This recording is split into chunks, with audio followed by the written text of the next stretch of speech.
रक्षाबंधन का दिन भाई बहन के लिए साल का सबसे खास दिन होता है। लेकिन क्या हो उधर यही दिन उनकी जिंदगी का सबसे अजीब और डरावना मोड़ बन जाए। प्रेरणा मोहित की छोटी बहन थी। 3 साल पहले हुए एक दर्दनाक कार एक्सीडेंट में उनके मम्मी पापा नहीं रहे। तब से मोहित ही माँ बाप बनकर प्रेरणा की देखभाल कर रहा था। आज रक्षाबंधन था और घर में सुबह से ही एक प्यारा सा हंगामा मचा हुआ था। इस बार गिफ्ट में नया फोन चाहिए तुझे? हाँ, फोन चाहिए मुझे। और भैया वो वाला फोन जिसमें सुपर क्लियर कैमरा है, सेल्फी खींचो तो लगे मॉडलिंग शूट चल रहा हो। अरे अच्छे सेल्फी के लिए फोन की नहीं, अच्छे चेहरे की जरूरत होती है। उसमें बेचारे फोन का क्या कसूर। काश राखी की जगह मिर्ची की माला ही बांध देती, तब शायद आपको समझ आता। अच्छा बाबा, नाराज मत हो, ला दूंगा अच्छा सा फोन मेरी प्यारी बहना के लिए, पक्का। दोनों बहन भाई रक्षाबंधन मना चुके थे और अब उनके बीच ऐसे ही हंसी मजाक चल रहा था। तभी अचानक घर की डोरबेल बजती है। इस टाइम कौन आया? अच्छा हाँ, शायद पार्सल वाला होगा। मोहित ने जाकर दरवाजा खोला तो सामने पार्सल वाला ही था, लेकिन उसके चेहरे पर एक अजीब सी हंसी थी। उसने मोहित को पार्सल दिया और बिना ओटीपी पूछे सीधा पलक झपकते ही वहां से गायब हो गया। बड़ा ही अजीब आदमी था, ओटीपी भी नहीं पूछा। खैर बाद में खुद ही फोन करेगा। क्या है इस पार्सल में भैया? अरे तूने बोला था ना तुझे वो हॉरर स्टोरीज वाली बुक चाहिए, बस वही मंगाई है। थैंक यू भैया, लाओ दिखाओ। प्रेरणा ने बॉक्स खोला तो उसमें किताब के साथ साथ एक और छोटा बॉक्स भी रखा था। जैसे ही उसने वो दूसरा बॉक्स खोला तो उसमें उसी किताब के नाम से एक गेम था और उसके साथ एक नोट भी रखा हुआ था। प्रेरणा ने वो नोट निकाला और पढ़ने लगी। आप हमारे पहले कस्टमर्स हैं और इसलिए ये स्पेशल हॉरर गेम सिर्फ आपके लिए है। आत्माओं से बात करने का शौक है तो एक बार इसे जरूर आजमाइए, पर याद रखिए अगर ये खेल खुल गया तो जो आत्मा आएगी वो सिर्फ खेलने नहीं, रहने भी आ सकती है। वाह, अब ये भी नया ट्रेंड आ गया है लोगों को डराने का। आत्मा वात्मा कुछ नहीं होता, पता है ना। ऐसे कितनी फालतू गेम्स खेले हैं कॉलेज में, सब ड्रामा होता है बस। हाँ, पर भैया इस वाले गेम में कुछ तो अजीब है। मतलब देखने से ही कुछ अनकंफर्टेबल लग रहा है। मुझे तो लग रहा है इसे डस्टबिन में फेंक देना चाहिए। ओहो, तो इसका मतलब मैडम डर गई? नहीं तो किसने बोला मैं डर गई? मैं क्यों डरूंगी भला? बस मुझे अजीब लगा इसलिए कहा। ठीक है, तो फिर एक काम करते हैं, अगर तू नहीं डरी है तो आज रात हम दोनों साथ में ये गेम खेलते हैं। प्रेरणा का वो गेम खेलने का बिल्कुल भी मन नहीं था, लेकिन अपने भाई के बार बार कहने पर वो रात को उसके साथ वो गेम खेलने के लिए बैठ गई। मोहित ने कमरे की लाइट्स बंद कर दी और 4 कैंडल जलाकर कमरे के चारों कोनों में रख दी। फिर गेम को बीच में रखकर दोनों आमने सामने बैठ गए। देख, सबसे पहले हमें इस बोर्ड पर ये सिक्का घुमाना है और उसके बाद बोलना है अगर कोई आत्मा यहाँ है तो हमारे सामने आए, और फिर 3 बार ताली बजानी है। बस इतना ही करना है। रहने देते हैं ना भैया, मुझे ये सब बिल्कुल भी अच्छा नहीं लग रहा। सच में मुझे बहुत अजीब सा महसूस हो रहा है। अरे पगली, कुछ नहीं होगा, मैं हूं ना तेरे साथ। मेरे रहते तुझे कुछ हो सकता है क्या? तू बस मेरे ऊपर भरोसा रख, चल ट्राई करते हैं। मोहित और प्रेरणा ने बोर्ड पर रखे सिक्के पर हाथ रखा। धीरे धीरे सिक्के को गोल घुमाया और फिर उसे बोर्ड के बीच में रख दिया। इसके बाद दोनों ने एक साथ कहा, अगर इस कमरे में कोई आत्मा मौजूद है तो हमें अपने यहाँ होने का एहसास कराओ। ये सवाल पूछकर दोनों ने 3 बार ताली बजाई। कमरे में कुछ पल के लिए सन्नाटा छा गया। कोई हलचल नहीं, कोई आवाज नहीं, सब कुछ वैसा ही शांत था। लेकिन तभी मोहित जोर जोर से हंसने लगा। भैया आप इस तरह हंस क्यों रहे हो? आपको कुछ हो तो नहीं क्या भैया? अरे यार, तू कितनी बड़ी डरपोक है। तेरा चेहरा देखकर तो मेरी हंसी रुक ही नहीं रही। कुछ नहीं है इस गेम में, कोई आत्मा वात्मा नहीं आती, सब फालतू का टाइम पास है। चल बंद कर इसे अब। मोहित ने गेम बोर्ड से सिक्का उठाया और बोर्ड को फोल्ड करके बिस्तर पर रख दिया। लेकिन जैसे ही वो दोनों पीछे मुड़े, वो बोर्ड अपने आप फिर से जमीन पर उसी तरह खुला हुआ रखा था। तभी उनके कानों में कुछ अजीब सी आवाज पड़ी, और जब उन्होंने धीरे से पीछे मुड़कर देखा तो बोर्ड अब बिस्तर पर नहीं था, बल्कि जमीन पर खुला हुआ रखा था, और उसके ऊपर वही सिक्का भी रखा हुआ था। भैया, अभी तो आपने ये बोर्ड फोल्ड करके बेड पर रखा था, तो ये नीचे कैसे आ गया? और ये तो बिल्कुल उसी जगह पर वैसे ही रखा है जैसे पहले था। देखिए, आप मेरे साथ कोई मजाक तो नहीं कर रहे ना? नहीं प्रेरणा, मैंने कुछ भी नहीं किया। मुझे खुद भी समझ नहीं आ रहा है ये सब कैसे हो रहा है। अब वो दोनों बुरी तरह घबरा चुके थे। तभी अचानक कमरे का दरवाजा अपने आप बंद हो गया और कमरे में एक अजीब सी ठंडक फैल गई। खिड़कियां अपने आप खुल गईं और बहुत तेज हवा चलने लगी। लेकिन इतनी जोरदार हवा के बावजूद कमरे के चारों कोनों में रखी मोमबत्तियां बुझी नहीं। भैया, मुझे बहुत डर लग रहा है। प्लीज इस रूम से बाहर चलते हैं ना? हाँ छोटी, डर मत, मैं दरवाजा खोलने की कोशिश करता हूँ। वो दोनों भागते हुए दरवाजे की तरफ गए, लेकिन लाख कोशिशों के बाद भी दरवाजा खुलने का नाम नहीं ले रहा था, और कमरे में फैल रही वो ठंडक अब और भी ज्यादा बढ़ती जा रही थी। तभी उनके कानों में एक अजीब सी आवाज पड़ी, जैसे कोई कमरे में बहुत जोर जोर से सांसें ले रहा हो। उन्होंने हिम्मत करके पीछे मुड़कर देखा, लेकिन वहां कोई नहीं था। तभी मोहित का शरीर जोर जोर से कांपने लगा। वो अचानक हवा में उठा और सीधा सामने की दीवार पर जाकर टकराया। उसके सिर पर जोर से चोट लगी और खून बहने लगा। माया, माया, ये सब क्या हो रहा है? आपके सिर से तो खून बह रहा है। हमें ये गेम में ही खेलना चाहिए था भैया। मोहित इस हालत में नहीं था कि कुछ बोल सके। प्रेरणा जल्दी से अपनी अलमारी की तरफ भागी, एक कपड़ा निकाला और मोहित के सर से खून पोंछकर उसके माथे पर वो कपड़ा कसकर बांध दिया। धीरे धीरे कमरे में छाई हुई ठंडक थोड़ी कम हुई और तेज चलने वाली हवाएं भी अब शांत होने लगी। उन्हें लगा शायद सब कुछ अब ठीक हो गया है, लेकिन तभी उन्हें वहां किसी के कदमों की धीमी आहट सुनाई दी। ऐसा लग रहा है कि अभी भी हमारे अलावा कोई और मौजूद है। शायद हमें वो गेम दोबारा खेलकर ये बोलना चाहिए कि जो भी आत्मा यहाँ है, प्लीज यहाँ से चली जाए। तुम ठीक कह रही हो प्रेरणा, हमने ये गेम खेल के बहुत बड़ी गलती कर दी, लेकिन अब जब इसे शुरू कर ही दिया है तो इसे खत्म भी हमें ही करना होगा। दोनों ने फिर से वो गेम बोर्ड उठाया, बोर्ड के ऊपर रखे सिक्के पर हाथ रखा और उसे धीरे धीरे गोल घुमाया। हम जानते हैं कि हमारे पास यहाँ कोई आत्मा मौजूद है, लेकिन हम अब इस खेल को खत्म करना चाहते हैं। जो भी आत्मा इस जगह पे, कृपया यहाँ से चली जाओ। हमारा इरादा तुम्हें परेशान करने का नहीं था। कुछ देर के लिए सब कुछ बिल्कुल शांत हो गया, लेकिन थोड़ी देर बाद बोर्ड पर रखा वो सिक्का तेजी से गोल गोल घूमने लगा। कमरे में फिर से वो ठंडक बढ़ने लगी।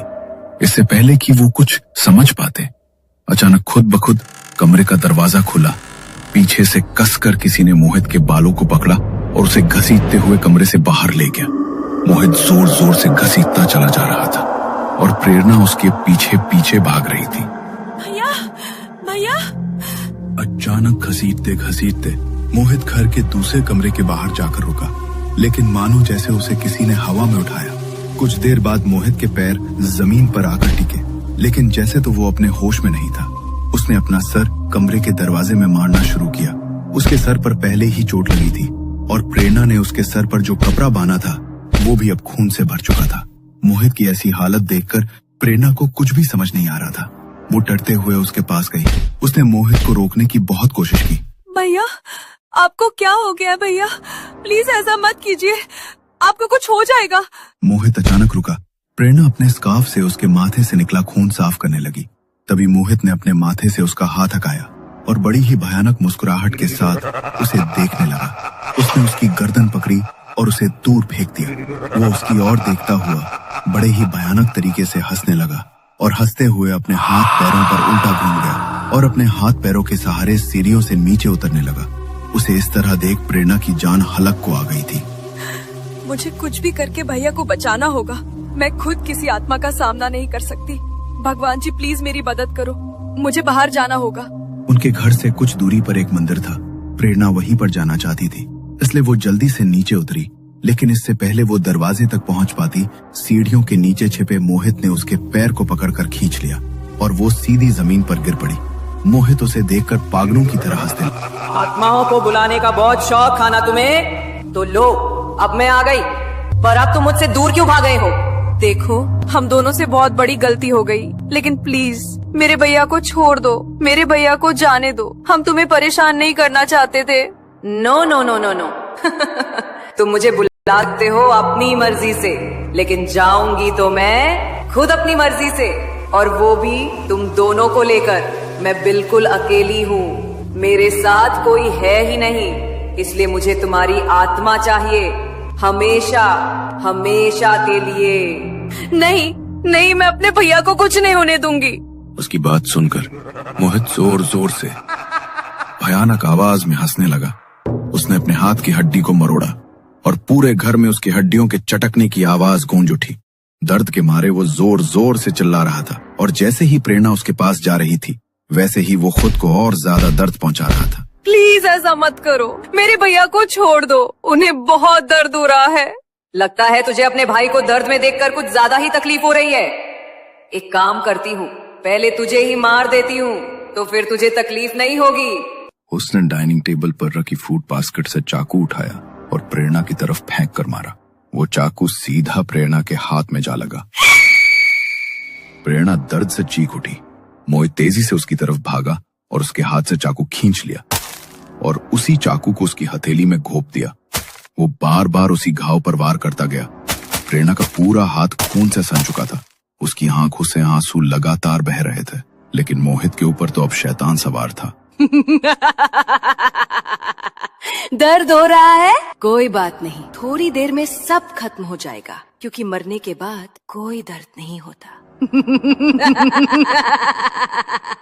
प्रेरणा ने पूरी हिम्मत जुटाकर चाकू अपनी हथेली से निकाला, लेकिन मोहित ने उसी वक्त चाकू दोबारा उठा लिया, पर इस बार उसने प्रेरणा पर वार नहीं किया। उसने अपनी ही कलाई पर चीरे लगाने शुरू कर दिए। खून टपकता हुआ जमीन पर गिरने लगा। प्लीज मेरे भैया के साथ ऐसा मत करो, प्लीज ऐसा मत करो। प्रेरणा जोर जोर से रोती रही। मोहित अपने ही शरीर को जख्मी करता हुआ वहां से दूसरी ओर भाग गया। आज रक्षाबंधन का दिन था, और इस दिन अपने भाई की ये हालत देखकर प्रेरणा का दिल जैसे अंदर ही अंदर फट गया। उसी पल उसके दिमाग में एक बात कौंधी। जरूर इसका सलूशन उसी नोट में लिखा होगा जिसमें गेम की इंस्ट्रक्शंस थी। मुझे वो पेज ढूंढना होगा। प्रेरणा दौड़ती हुई ऊपर गई। उसके हाथ से टपकता हुआ खून पूरी सीढ़ियों पर फैल गया था। उसी कमरे में पहुंची जहां वो गेम खेल रहे थे। गेम का बोर्ड अब भी जमीन पर रखा था। चारों कोनों में मोमबत्तियां जल रही थी, लेकिन वो नोट वहां नहीं था। वो हर जगह देखने लगी। तभी बिस्तर के नीचे कुछ दिखाई दिया। मिल गया। लेकिन जैसे ही उसने उस पन्ने को पढ़ा, उसके चेहरे की उम्मीद सिहरन में बदल गई। ओह नो, इसमें तो कोई सोल्यूशन लिखा ही नहीं है। यहाँ तो साफ साफ लिखा है, एक बार अगर कोई आत्मा इस गेम से आ जाए तो उसे वापस भेजने का कोई तरीका नहीं है। गॉड, प्लीज मेरे भैया को बचा लो, मैं अपने भैया को नहीं खोना चाहती। प्रेरणा भगवान से प्रार्थना करती हुई जोर जोर से रोने लगी, लेकिन तभी उसे कुछ गिरने की आवाज आई, जैसे कुछ बहुत तेज आवाज के साथ गिरा हो। वो कमरे के बाहर की तरफ भागी और उसने देखा कि मोहित सीढ़ियों से नीचे गिरा हुआ है। वो नीचे गई तो मोहित के अंदर कोई हलचल नहीं हो रही थी। उसने मोहित को सहलाया, लेकिन मोहित का पूरा शरीर खून सा सुना हुआ था और वो पूरी तरह ठंडा पड़ चुका था। प्रेरणा ने उसकी सांसें देखी तो वो भी रुक चुकी थी।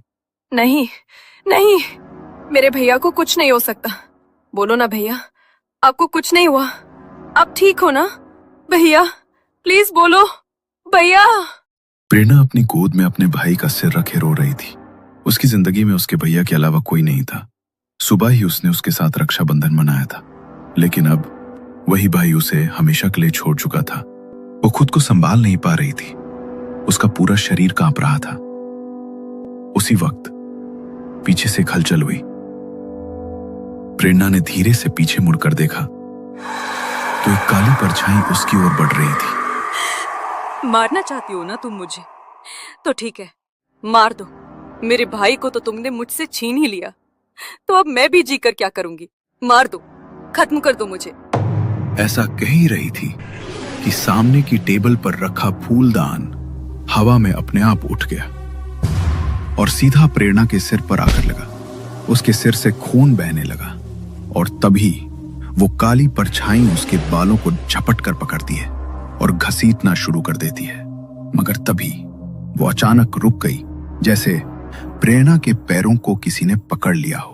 प्रेरणा ने कांपते हुए सामने देखा और सामने का नजारा देखकर उसकी आंखों से आंसू बहने लगे, क्योंकि उसके भाई मोहित की आत्मा उसके पैरों को पकड़कर खड़ी थी। भैया, इसने आपको मार डाला। प्लीज आप मुझे मत बचाइए। एक आप ही तो थे जो मेरी जीने का सहारा थे। मैं आपके बिना नहीं जीना चाहती भैया। मैं भी आपके पास ही आना चाहती हूँ। नहीं प्रेरणा, मैं अपने होते हुए तुम पर एक आंच नहीं आने दूंगा।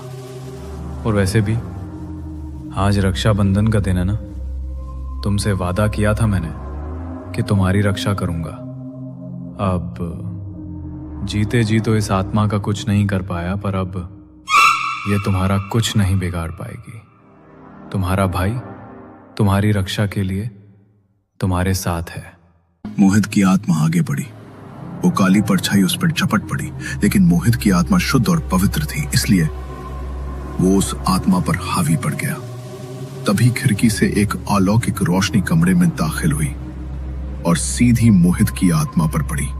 वो काली परछाई उस रोशनी से बचने के लिए मोहित की आत्मा से दूर भागने लगी, मगर मोहित ने उसे पकड़ रखा था। जैसे ही वो परछाई उस रोशनी के संपर्क में आई, वो जोर जोर से चीखने लगी और देखते ही देखते उस रोशनी में मोहित की आत्मा उस काली परछाई को अपने साथ लेकर हमेशा के लिए कहीं ओझल हो गई। भले ही मोहित खुद नहीं बच पाया,